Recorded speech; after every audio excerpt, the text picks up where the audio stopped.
کرام الذین یؤمنون بالغیب کے ضمن میں ایمان مفصل پر چل رہا تھا، جن میں سے ایک یہ تھا والیوم الآخر، آخرت کے دن پر ایمان لانا ضروری ہے، اور اسی کے ضمن میں قیامت کے اوپر کچھ کلام کیا گیا، اس لیے کہ آخرت تک پہنچانے والا ذریعہ دنیا کی زندگی اور آخرت کی زندگی کے درمیان جو واسطہ ہے وہ قیامت ہے، اس لیے اس پر گفتگو ہوئی۔ اب آگے جو ہے وَالْقَدْرِ خَيْرِهِ وَشَرِّهِ مِنَ اللَّهِ تَعَالَى، ایمان مفصل میں چھٹے نمبر پر یہ ہے کہ تقدیر پر ایمان لانا، وَالْقَدْرِ خَيْرِهِ وَشَرِّهِ، چاہے وہ تقدیر اچھی ہو یا بری ہو، من اللہ تعالی، کہ ہر تقدیر اللہ رب العزت کی طرف سے، کہ اللہ تعالی نے کائنات کو بنانے سے پہلے ہی ہر انسان کی تقدیر کو لکھ دیا تھا، اور چونکہ اللہ رب العزت کی ذات اسے پہلے کا بھی علم ہے، بعد کا بھی علم ہے، اور کائنات کی ہر ذرے کے علم سے وہ واقفیت رکھتا ہے، اس لیے اللہ رب العزت نے ہر ایک کی تقدیر میں جو کچھ ہونا ہے وہ لکھ دیا ہے۔ اب اس پر ہمارا یہ ایمان اور عقیدہ ہونا چاہیے کہ اللہ رب العزت نے ہر ایک کی تقدیر لکھ دی ہے، اور دنیا میں جو کچھ کام ہوتا ہے وہ اس تقدیر کے مطابق ہی ہوتا ہے۔ اب اس پر بعض لوگ سوالات کرتے ہیں، وہ یہ ہے کہ جب تقدیر لکھی جا چکی ہے تو پھر بندے کے اپنے عمل سے کیا فائدہ، کہ جب اللہ نے لکھ ہی دیا ہے کہ فلاں بندہ فلاں وقت یہ گناہ کرے گا،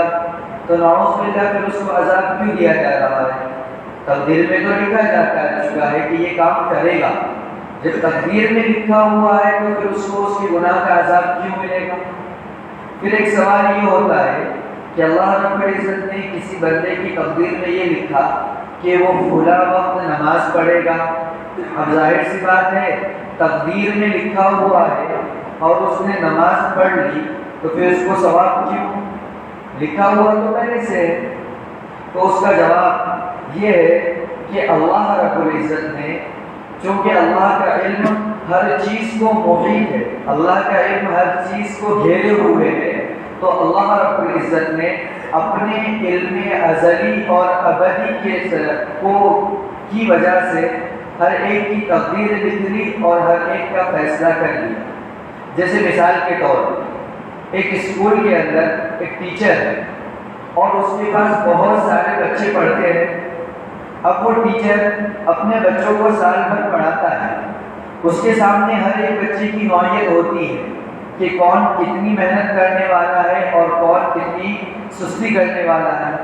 تو اب اس ٹیچر نے یا اس استاد نے امتحان آنے سے پہلے دیکھا کہ ایک طالب علم ہے، اس نے پورا سال سستی کے ساتھ گزارا اور بالکل اس نے پڑھائی نہیں کی، تو اس نے کیا کیا، اس کا جو رزلٹ تھا استاد نے پہلے ہی اس پر 0 نمبر لکھ کر رکھ دیے، کسی کو بتایا نہیں۔ اور ایک طالب علم تھا جو سال بھر محنت کیا کرتا تھا، استاد نے دیکھا کہ یہ محنتی طالب علم ہے، ذہین بھی ہے، خوب محنت کرتا ہے، اس نے دیکھا اور اس کے رزلٹ کے اندر 100 نمبر لکھ دیے۔ یہ تو استاد کا اپنا معاملہ ہے، استاد نے بھی کسی کو بتایا نہیں۔ پھر اس کے بعد ہوا یہ کہ ایگزام کا وقت آیا اور جو ہے ان بچوں کا ایگزام لیا گیا، اور ایگزام لینے کے بعد واقعتاً میں استاد نے جس بچے کے لیے 0 نمبر لکھے تھے ایگزام میں بھی اس کو 0 نمبر ہی آئے، اور جس بچے کے لیے 100 نمبر لکھے تھے اس کو ایگزام میں بھی 100 نمبر آئے۔ تو بتاؤ اب جو استاد نے پہلے ان کے لیے نمبر تجویز کیے تھے وہ اپنے علم کے اعتبار سے کیے تھے، کیونکہ اس نے دیکھا تھا کہ اس کی صلاحیت ایسی ہے، یہ محنت نہیں کرتا تو اس کو تو 0 ہی ملنے ہیں، اور دوسرا ایسا ہے کہ جو محنت کرتا ہے لہٰذا اس کو 100 میں سے 100 ملنے چاہیے۔ اب اگر ایگزام کے اندر بھی واقعتاً میں ان بچوں کو وہی نمبر ملے جو استاد نے پہلے دیے تھے، اور استاد بعد میں وہ نمبر بتائے کہ دیکھو میں پہلے ہی تمہارے لیے یہ نمبر لکھ چکا تھا، تو اب وہ بچوں کو اعتراض کرنے کا حق رہے گا کیا؟ جو پڑھنے والا نہیں تھا وہ کہے گا استاد تم نے 0 لکھے اس لیے 0 آیا تھا، ایسا نہیں۔ جو پڑھنے والا تھا وہ یہ نہیں کہے گا کہ استاد صاحب آپ نے 100 لکھے تھے اس لیے 100 آئے نمبر، بلکہ استاد نے ان کی صلاحیتوں کو اور ان کی محنتوں کو دیکھ کر اپنی طرف سے وہ نمبر لکھ دیے تھے۔ تو استاد کا علم تو ناقص ہوتا ہے، اس کے باوجود جب وہ ایک تجربے سے کسی بات کو لکھ سکتا ہے تو اللہ رب العزت کا علم تو ہر چیز کو محیط ہے، اور اللہ رب العزت نے اپنے علم کی بنیاد پر ہر چیز کی تقدیر لکھ رکھی ہے۔ اور تقدیر کے سلسلے میں یہ بات یاد رکھے کہ اللہ رب العزت نے تقدیر لکھی ہوئی ہے، لیکن تقدیر کی 2 قسمیں ہیں۔ تقدیر کی 2 قسمیں ہیں، نمبر 1 تقدیر مبرم اور نمبر 2 تقدیر معلق۔ اس کو یوں سمجھیے آپ کہ ایک تقدیر تو ایسی کہ اللہ رب العزت نے لکھی ہے، اب وہ مٹائی نہیں جائے گی، اسی کے اعتبار سے فیصلہ ہوگا۔ مثلا ایک شخص پیدا ہوا، پیدا ہونے سے پہلے ہی اللہ رب العزت نے اس کی تقدیر میں لکھ دیا کہ یہ اتنے سال جیے گا یا پھر اس کا رزق اتنا ہوگا۔ اب جو ہے تو اللہ رب العزت نے اس کو لکھ دیا، یہ چیز ایسی ہے کہ اس کے اندر تبدیلی نہیں ہوگی۔ پھر ایک چیز اللہ رب العزت دوسری تقدیر کی قسم یہ ہے کہ کسی چیز کے بارے میں لکھتے ہیں، مثلا کہ اس بندے کا رزق اتنا ہوگا، اس بندے کا رزق اتنا ہوگا، لیکن اب وہ بندہ صلہ رحمی کرتا ہے، اپنے رشتہ داروں کے حقوق کو ادا کرتا ہے، تو حدیث مبارکہ میں آتا ہے کہ صلہ رحمی کرنے کی وجہ سے بندے کا رزق بڑھا دیا جاتا ہے۔ تو گویا کہ اللہ رب العزت ایک تقدیر اس طرح لکھتے ہیں آپشن کے اندر کہ اگر اس بندے نے صلہ رحمی کی تو اس کا رزق بڑھایا جائے گا، اور اگر صلہ رحمی نہیں کی تو بس یہ جو تقدیر میں لکھا ہوا ہے اتنا رزق پورا کر کے یہ اس دنیا سے چلا جائے گا۔ یا پھر اللہ رب العزت اس طرح لکھتے ہیں کہ ایک بندہ ہے، اس کے اوپر فلاں وقت یہ مصیبت آنے والی ہے، لیکن نیچے پھر آپشن یہ ہوتا ہے کہ اگر یہ دعا کرے گا تو اس کی یہ مصیبت ٹل جائے گی، اور دعا نہیں کرے گا تو یہ مصیبت اس کو پہنچے گی۔ تو ظاہر سی بات ہے تقدیر میں تو سب کچھ لکھا ہوا ہے، لیکن بندے کو آپشن دیے گئے ہیں۔ اب اگر وہ واقعہ میں دعا کرتا ہے تو تقدیر میں لکھا ہوا تھا کہ دعا کی وجہ سے مصیبت کو ہم کیا کر دیں گے، اس کے ٹال دیں گے، تو وہ مصیبت ٹل جاتی ہے۔ اور اگر یہ دعا نہیں کرتا ہے تو اللہ رب العزت نے جو مصیبت جس وقت لکھی تھی وہ اس وقت اس کو پہنچ کر رہتی ہے۔ تو تقدیر کا یہ معاملہ ہے۔ تو اس لیے ہمیں تقدیر پر ایمان لانا بہت ضروری ہے کہ ہر شخص کی تقدیر اللہ رب العزت نے لکھ دی ہے۔ اور ایک بات یہ بھی ذہن میں رکھنی چاہیے کہ اعمال کے سلسلے میں اللہ رب العزت نے بندے کو اختیار دیا ہے، عقل، سوچ، سمجھ عطا فرمائی ہے۔ اسی لیے کہا کہ تقدیر کے اندر جو لکھا ہوا ہے بندہ اس کو اپنے دماغ اور عقل کا استعمال کر کے کرتا ہے تو اس کو ثواب ملتا ہے، اور اگر گناہوں سے رکتا ہے تو اس کو ثواب ملتا ہے، کیونکہ اس میں بندے کو اختیار دیا گیا ہے۔ اس کے مقابلے میں فرشتوں کو دیکھیے کہ فرشتے چاہے کتنی بھی نیکی کرو ان کو اس کا ثواب نہیں ملتا۔ وجہ کیونکہ ان کو آپشن ہی نہیں ہے دوسرا، نیکی کا ہی مانتا ہے، گناہ کا مانتا ان کے اندر ہے ہی نہیں۔ جب دوسرا آپشن نہیں ہے تو مجبوراً ان کو نیکی کرنا ہی پڑتا ہے، تو اس پر ان کو ثواب نہیں ملتا ہے۔ اس کے برخلاف انسان کو اللہ رب العزت نے آپشن دیا ہے کہ دیکھ تو نیکی کرے گا، ہم نے تجھے عقل عطا فرمائی، سمجھ عطا فرمائی، خیالات عطا فرمائے، اب اگر تو نیک کام کرے گا تو تجھے ثواب ملے گا، اور نیک کام نہیں کرے گا تو تجھے عذاب ملے گا۔ اور تقدیر کے سلسلے میں یہ بات یاد رکھے کہ بعض لوگ کیا کرتے ہیں کہ گناہ کر لیتے ہیں، بعد میں کسی نے کہا کہ بھائی تم نے گناہ کیوں کیا، تو کہتے ہیں کیا کرنا، تقدیر میں لکھا ہوا تھا، کیا کرنا، تقدیر میں لکھا ہوا تھا۔ تو یاد رکھنا عزیزو، جیسے کہ یہاں پر مثال کے طور پر ایک سوئچ لگا ہوا ہے اور وہاں پر لکھا ہوا ہے کہ جو اس کو ہاتھ لگائے گا وہ ہلاک ہو جائے گا، اب جا کر ہم اس کو ہاتھ لگاتے ہیں، اور ہاتھ لگانے کے بعد اگر کسی کو کرنٹ لگ کر وہ ہلاک ہو جائے تو کوئی اس لکھنے والے کو الزام دے گی کیا بھائی انہوں نے یہاں لکھا تھا کہ جو اسے ہاتھ لگائے گا وہ مرے گا، یہ لکھنے والے کی غلطی ہے۔ اگر لکھنے والا ایسا نہیں لکھتا تو یہ ہاتھ لگانے کے بعد بھی نہیں مرتا۔ ایسا ہے کہ اگر کسی ڈیپو کے اوپر مثال کے طور پر یہ لکھ دیا جائے کہ جو یہاں پر ہاتھ لگائے گا، اس میں ہاتھ ڈالے گا، اس کو شارٹ لگے گا اور وہ مر جائے گا، اور واقعات میں کوئی آدمی جو ہے تو وہاں جا کر اس کو ہاتھ لگاتا ہے، اس کو شارٹ لگ کے وہ مر جاتا ہے، تو ہم لوگ کس کو الزام دیتے ہیں؟ وہاں پر جس نے نوٹ لکھی تھی اس کو الزام دیتے کیا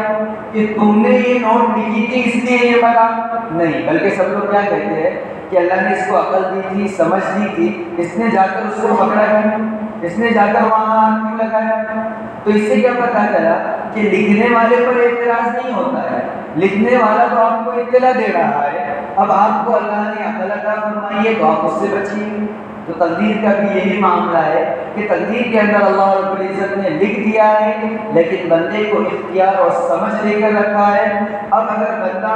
گناہ کرتا ہے پھر ہلاک ہوگا تو اللہ کے سامنے وہ یہ عذر پیش نہیں کر سکتا کہ آپ نے لکھا تھا اس لیے میں ہلاک ہوا، بلکہ اللہ رب العزت کہے گی کہ میں نے تجھے عقل اور سمجھداری عطا فرمائی۔ اس کو سمجھنے کے لیے ایک اور مثال سمجھے کہ کسی کمپنی نے ایک گاڑی بنائی اور گاڑی کے اندر انہوں نے دو چیزیں دی، ایک ایکسیلیٹر ہے اور دوسرا بریک ہے، اور مثال کے طور پر گاڑی کے اوپر لکھ دیا کہ بھائی ضرورت کے وقت ایکسیلیٹر کا استعمال کیا کرو اور ضرورت کے وقت بریک کا استعمال کرو۔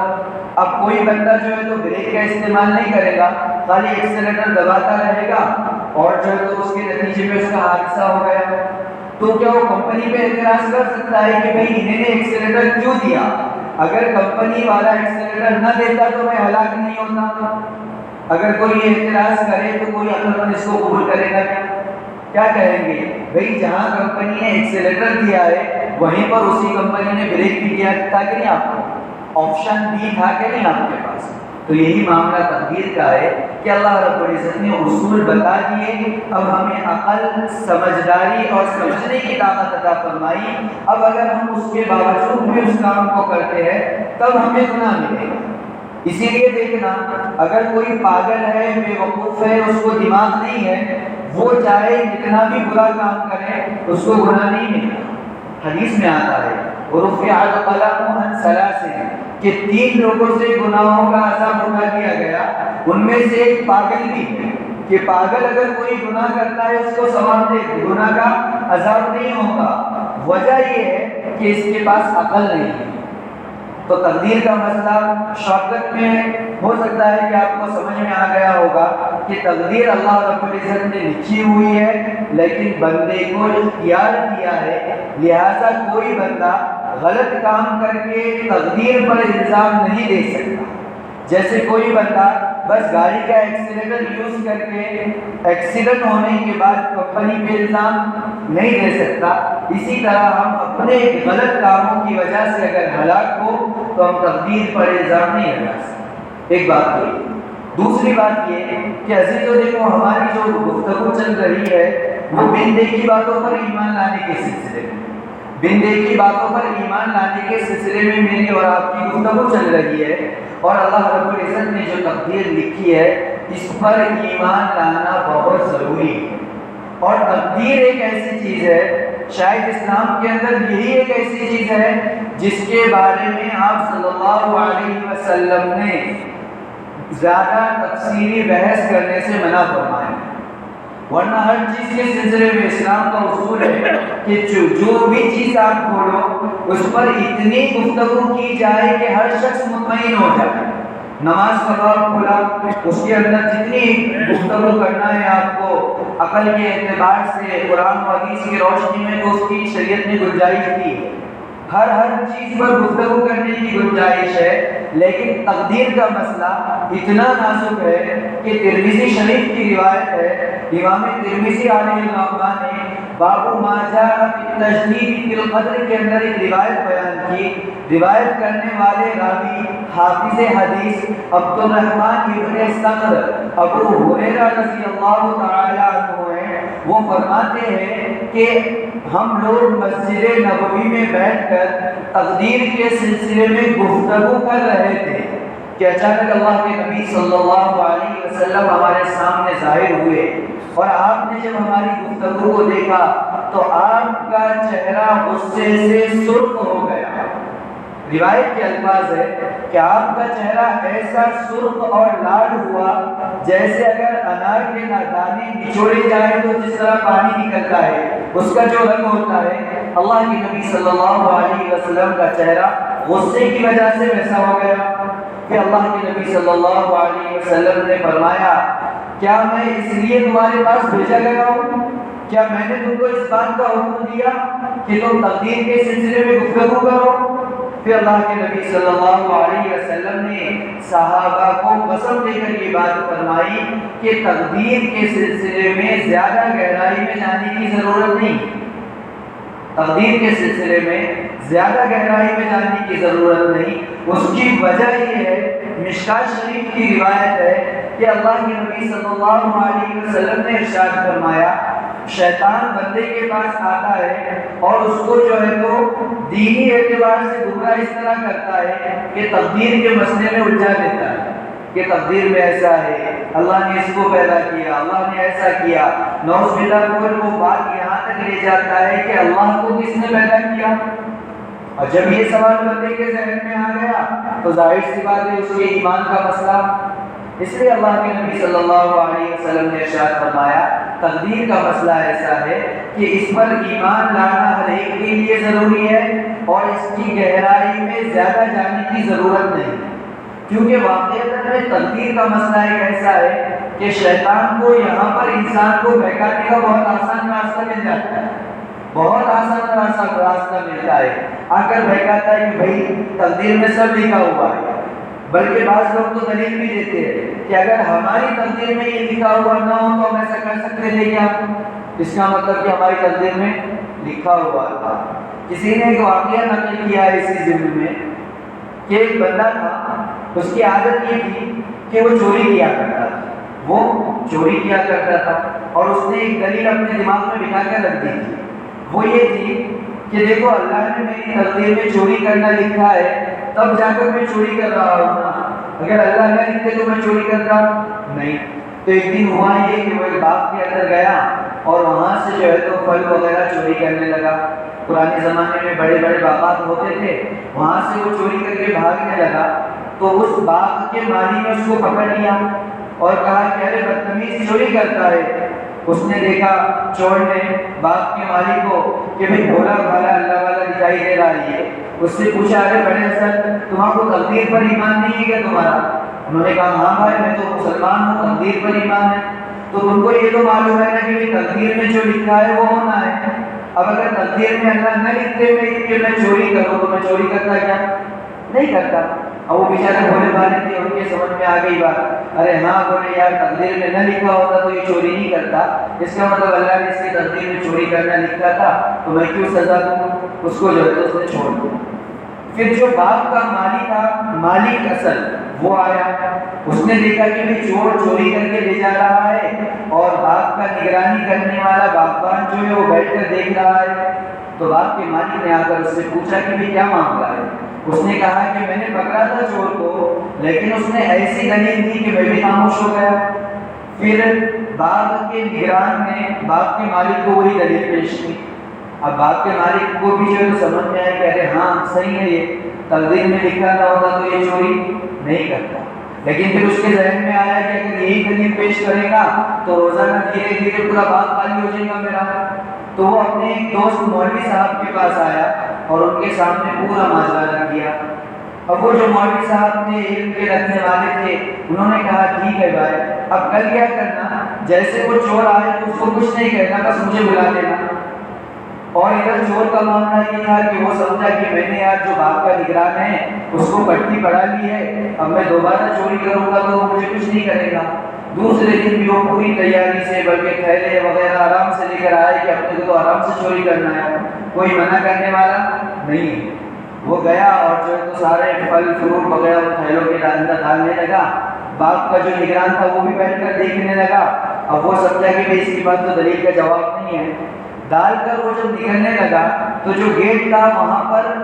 باغ کے مالک نے اس کو پکڑ لیا چور نے پھر اس سے کہا کہ ارے بڑے حسن، میں نے کل ہی تو آپ کو دلیل سمجھائی تھی، پھر آپ کیوں پیچھے آ گئے؟ تو اس نے، جو باپ کا مالک تھا، اس نے کہا کہ صحیح بات ہے، آپ نے جو دلیل سمجھائی تھی وہ مجھے سمجھ میں آ گئی، لیکن ہمارے ایک مولوی صاحب ہے، وہ آپ سے بات کرنا چاہتے ہیں، آپ آئیے۔ لہٰذا وہ چور بڑے کانفیڈنٹ اور بہت ہی اعتماد کے ساتھ مولوی صاحب کے پاس جا کر بیٹھ گیا اور ان کو بھی وہی دلیل سمجھائی۔ تو مولوی صاحب نے بازو ایک ڈنڈا رکھا ہوا تھا، جیسے اس نے کہا لے کر اس کو لگانے لگے، 2-4 لگا دیا۔ اب چور کہنے لگا ارے مولوی صاحب، تقدیر پر ایمان نہیں ہے کیا؟ میں نے ابھی تو آپ کو مسئلہ سمجھایا۔ مولوی صاحب نے کہا جب میری تقدیر، تو نے یہ مسئلہ مجھے سمجھایا کہ اللہ نے جو لکھا ہے وہ ہونا ہے، تو میں نے جو ڈنڈے مارے یہ بھی تقدیر میں لکھے ہوئے تھے کیا نہیں؟ اگر تقدیر میں نہ لکھے ہوئے ہوتے تو میں تجھے ڈنڈے نہیں مارتا، اس کا مطلب تقدیر میں لکھا ہوا تھا اور اس کو خوب لگانے لگے۔ تو اس کا دماغ بھی ٹھکانے آیا اور کہنے لگا کہ واقعتاً میں تقدیر میں تو لکھا ہے، لیکن اللہ نے اختیار دیا ہے، اس اختیار کو استعمال کر کے بندہ اگر صحیح کام کرتا ہے تو عذاب سے بچ جائے گا، اور اگر وہ اس اختیار کو استعمال کر کے صحیح کام نہیں کرتا تو یہاں بھی ڈنڈے پڑیں گے اور وہاں پر بھی اس کو ڈنڈے پڑیں گے۔ تو خلاصہ کلام یہ واقعہ بس تقدیر کو سمجھنے کے لیے آپ کے سامنے پیش کیا گیا تھا کہ بندہ اپنے گناہوں پر یہ عذر نہ کرے کہ تقدیر میں یہ لکھا ہوا تھا۔ اگر یہ عذر کرے گا تو پھر سامنے سے بھی جواب یہ آئے گا کہ تیری تقدیر میں بھی جو ہے تو ڈنڈے لکھے ہوئے تھے۔ تو خلاصہ یہ نکلا کہ تقدیر پر ایمان لانا ہر ایک ایمان والے کے لیے ضروری ہے، تقدیر اچھی ہو یا بری ہو اللہ رب العزت کی جانب سے ہے۔ نمبر 3 کہ اللہ نے تقدیر لکھی ہے لیکن بندے کو اختیار دیا ہے کہ بندہ اپنے اختیار کو استعمال کر کے اپنی تقدیر کے اندر تبدیلی کر سکتا ہے، دعاؤں کے ذریعے، دوسرے اعمال کے ذریعے۔ حدیثوں میں آتا ہے کہ جو صلہ رحمی کرتا ہے اللہ اس کی عمر کو بڑھا دیتا ہے۔ تو اس کا مطلب کیا ہے؟ تقدیر کو بدلنا، کہ تقدیر کے اندر اللہ نے جو آپشن دیا تھا ہم نے دوسرے آپشن کو جو ہے تو انتخاب کیا۔ اور تقدیر کے سلسلے میں آخری بات یہ کہ اس کے اندر زیادہ اپنا دماغ لگانے کی ضرورت نہیں ہے، بس تھوڑا سا اس کو سمجھنا ہے اور اس پر ایمان لانا ہے، یہی میرے لیے اور آپ کے لیے آخرت میں نجات کا ذریعہ ہے۔ ورنہ تقدیر کے مسئلے پر شیطان کو بھی اور شیطان کے جو کارندے یوٹیوب وغیرہ پر بیٹھ کر اپنی ویڈیوز کے ذریعے مسلمانوں کے اندر سلوک وزنی کا کام کرتے ہیں، ان کے لیے بھی یہ بہت ہی اچھا راستہ ہوتا ہے مسلمانوں کو گمراہ کرنے کا۔ اس لیے امید ہے کہ آپ حضرات کے سامنے تقدیر کے سلسلے میں جتنی باتیں رکھی گئی ہے امید ہے کہ آپ کو سمجھ میں وہ آ گئی ہوگی۔ اللہ رب العزت سے دعا ہے کہ اللہ تعالیٰ مجھے آپ کو تقدیر پر مکمل طور پر یقین رکھنے کی توفیق عطا فرمائے۔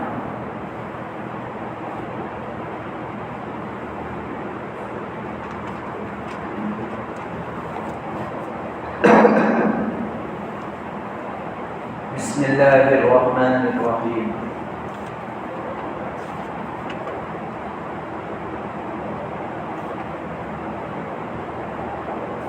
حضرت ابو سعید خدری رضی اللہ تعالی عنہ